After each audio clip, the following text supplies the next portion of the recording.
23 HP left. Okay, okay, really? A late smoke to a molly ends up killing him. That was still such a sick play from Slight. 4v4. It's a two-man split between each site for RBG. We're still waiting for Infinity Gauntlet to make a commitment here, but that early play, jeez. Oh, you can't even explain that one, Slight.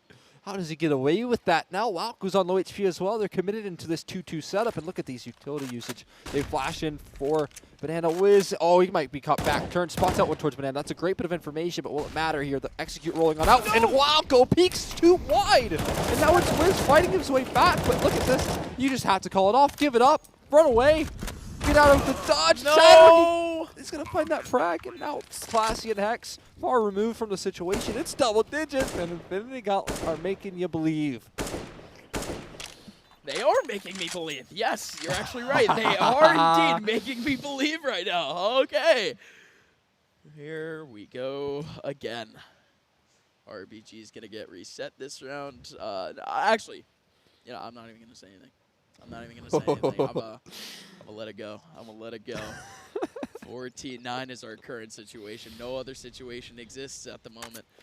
14-10 after. Holy. I mean, just the way that the round ended up going down to at the beginning.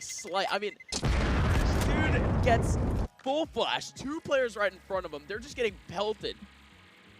He's still able to get a no-scope off of all things.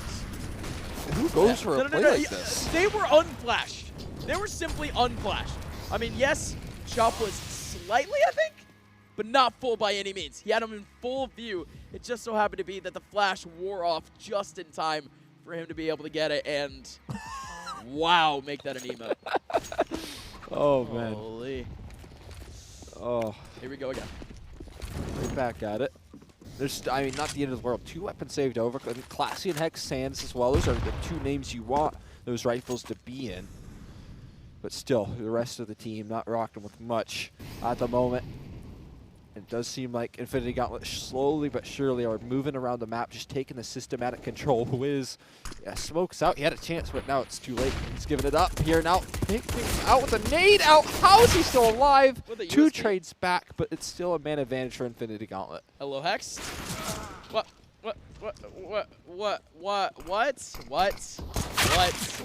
I think Hex, like, self-smoked himself, and he immediately just got pwned through the smoke. That was everything, by the way. Hold on. Did I just hear pwned? Yeah. I haven't heard the word pwned in, like, a good 5 years. Pwn alone exists. Okay. That's true. Oh, no. You just got pwned, dude. Dude, look. He was up against such like not a great setup, but he self-smokes himself. And they just don't know that it was a smoke for him. It was just a smoke for sure. It should have been his. It should have been his goal. Should have been a couple of kills here and there over and short. But that's just me dwelling on the past. We can still just hold up for what is literally a chop save of a deagle. I mean, dwelling on the past here. It's Infinity Gauntlet slowly making their way into a comeback here. Slowly tying up that score line. That's 11. 3 rounds off. Oh, man. Oh. And again, I know RBG to know this, but we should have 15. Worst case scenario, it should be 15. It came down to an eco around 2v5. We should have had 16 an hour and a half ago, but here we are. Those 3-hour best of 3s, Counter-Strike, baby. Dude. Yeah, not exactly the welcome I expected, but it was the welcome I expected, high-key. Counter-Strike. You didn't forget. No, I never forgot. Inferno third Sully, maps? No, do you actually know what happened last frag? No, I do not. Sully casted a... I know what you're talking about, yes. Yes, It was him and SEJ. They were the ones that did that. So who was it, Thunder Logic third impact? It was something like that. It was definitely third impact was part of it, but dude... Honestly, I'm glad that I don't have to go through those. Yeah, I. All right, dude. Welcome to overtime. All right, you don't have a choice. Oh, okay. You know what you've done. Here we go. Let's see if RBG can get at least 15. That'll be a nice sigh of relief, but even still, after you just said that, I know exactly what's coming. Oh, boys. All right, here we go. Just about a minute left. Still, most of the players from Infinity Gauntlet sitting over towards the mid side. A retake flash actually going out in Banana. But it is only a single piece of contact there on site. It is Wolko setting up very, very much alone. An Infinity Gauntlet. This is tantalizing. Just looking at it on our radars. Oh, they're coming back, though. Oh, 3 players. Look at Classia's position. Whoa, He's got the cutoff.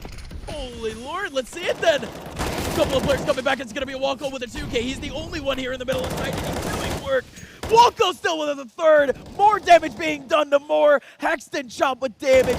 Wilkie now remaining in a 1v5. Not going to go down in a heap just yet to spray on through the smoke, but it's not enough.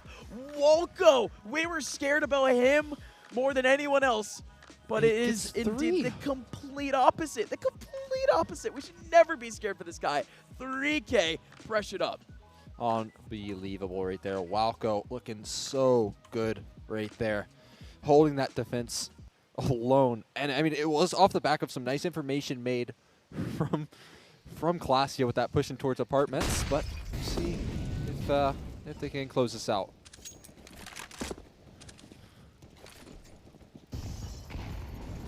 And we go back that double offset of Wolko Wiz trying to fight up here 15-11. This is what you love to see, at least if you're us trying to go home. For Infinity Gauntlet, not too much. How can they actually attempt this, though? It is the full split, and it is full utility. Not a lot of utility utilized too early. And look at the battle, actually, for Banana. So much being expended by RPG, but for good reason. Infinity Gauntlet not able to make any moves by any means, and not even get a peek into sight and see if they can get a contact. Yeah, they've got a nice setup here. It's very slow default, but Infinity Gauntlet, that last round, it was partially that clock that put a lot of pressure on that B side execute. That kind of fell at the wayside. Re-aggression towards Banana as well, so it's more information. You can start to rotate that player back towards A. Will it be in time, though? That's the question. And it's going to be a real tall task here from Hex playing outside of the smoke. 45 seconds left on the clock, and now they have a 4-man A setup as well. RPG are reading this like a book. Looks like it, but Hex actually needs to execute. If that dynamic actually works. This is just all too perfect, though. The amount of contacts here into apartment is absolutely nuts, and it's a meat grinder that ends up taking away all the hope possible for Infinity Gauntlet. Man, RBG red hot coming into the tournament, but Infinity Gauntlet, try as they may, weren't able to get it done. 2-1, and RPG move on to day 2 and winners. Yeah, I mean, that's really solid stuff right there. It has to feel good as well. After a really tough loss, and Vertigo looks so promising. I know they know that, but Infinity Gauntlet should walk away from this defeat knowing that they put up an excellent fight, almost an unbelievable effort on Vertigo there. Such an incredible matchup from them. And then RPG just closing out on Inferno. I think, you know, we were kind of talking about the possibility of overtime. A little bit. A little bit far-fetched, but RPG closing that out, showing that, you know, they didn't let that get into their heads. They were able to wipe that clean from their memory and close things out. Yeah, far-fetched. Can we call it far-fetched No, after watching that's that true. I don't think so. That's true. I don't actually think so. But it is what it is. It was far-fetched at the very end of things. It was a large enough lead. And just like that, RBG on to day 2 and still remaining in the winner's bracket among, at least, I would like to say, top 8 and top 10 already in this tournament. But we get our replays, dude. And again. How does that happen? A full clip from the Mag 7. And, of course, we get the almost the guaranteed reaction here in the map. We get these highlights going, dude. This is the end of day 1 of Frag, dude. This stinks. It is. I mean, we'll be back tomorrow. That's the good news. Yes. No worries there, but well, yeah, I mean, you know, he had that crazy whiff, but he makes up for that nice MP9 2K, and you see that head crouching. Again, unbelievable that any kills were caught in a round like that. But, you know, great job from Ito. So either way, we'll see.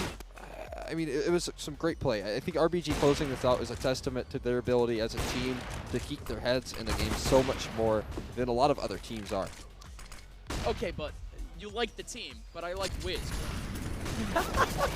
It was the certain plays throughout the game, dude, where you had Wiz essentially breaking the mental of RPG. Oh, yeah. So, like actually still breaking it through. They had not too many opportunities in some of the interactions, especially longer over towards Banana, early picks over towards mid, and it was just versatility. The op ends up coming out. Wiz is the most comfortable person.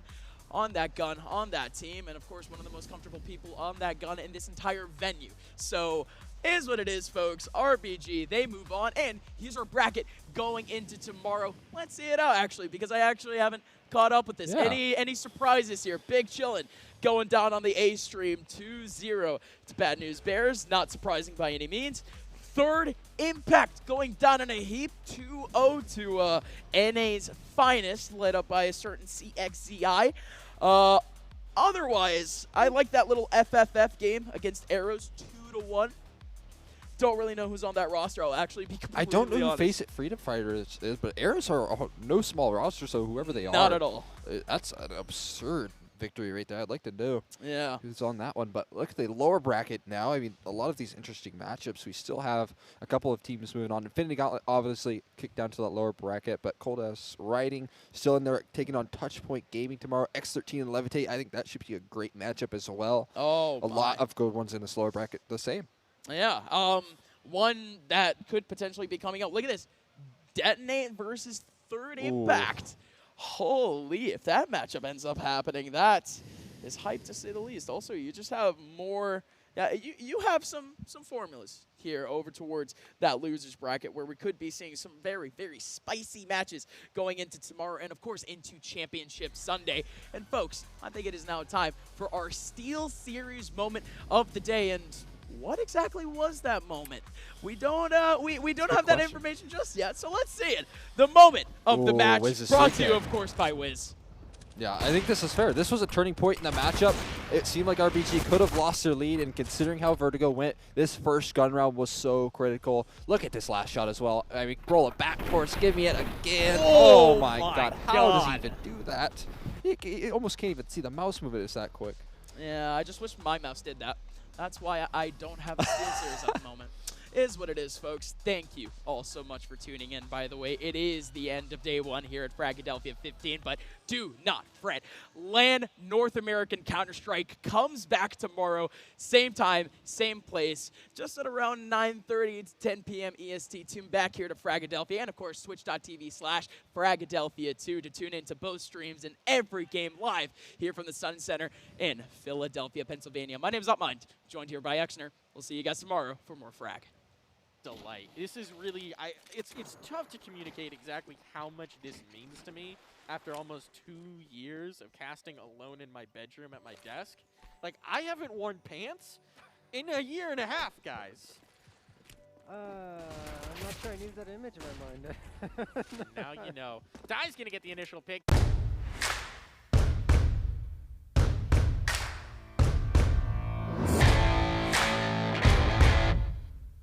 Athletes are always challenging themselves to get better. You've seen this in all sports. Esports is no exception. You can never predict the outcome. The only thing you can control is how ready you are.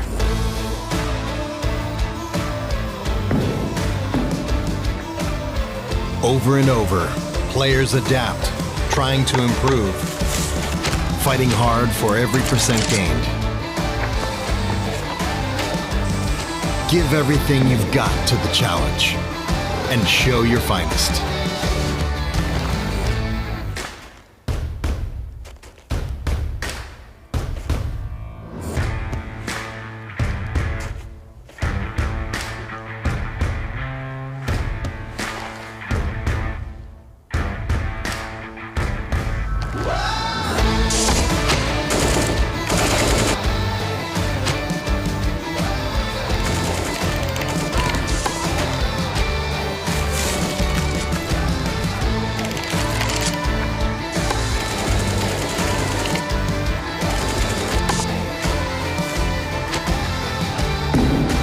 Bring your best out.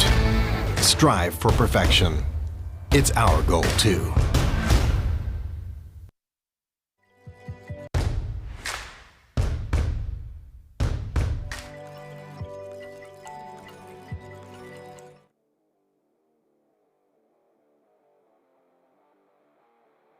Speaking, nobody trying to ride, swinging out. Wow. Silas is Wow. in it right now. Oh my word. Off the site, unfortunately.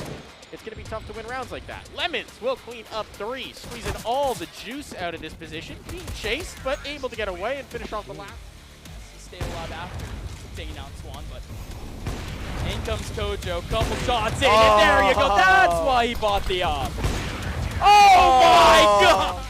Rotating the third player in as well, trying to find the fight. Stamina's going to take down 2. He's going to find himself a third pistol now out, but Jasmine takes it away. He could have got the ace. Jasmine. Big Chillin aren't content with winning this. Instead, Janji will make sure that there are no survivors. That was not even a tag, all right, but the triple stack up in mid. They're trying to get something done, but Junior, he's playing Farming Simulator a little bit. I thought this is a CS land, but guess not. No kills whatsoever. Infinity Gauntlet, they have all the right angles. Potentially not the right util. Saturn gonna be able to get 2. Glacia goes down in a heap. What a win for Infinity Gauntlet.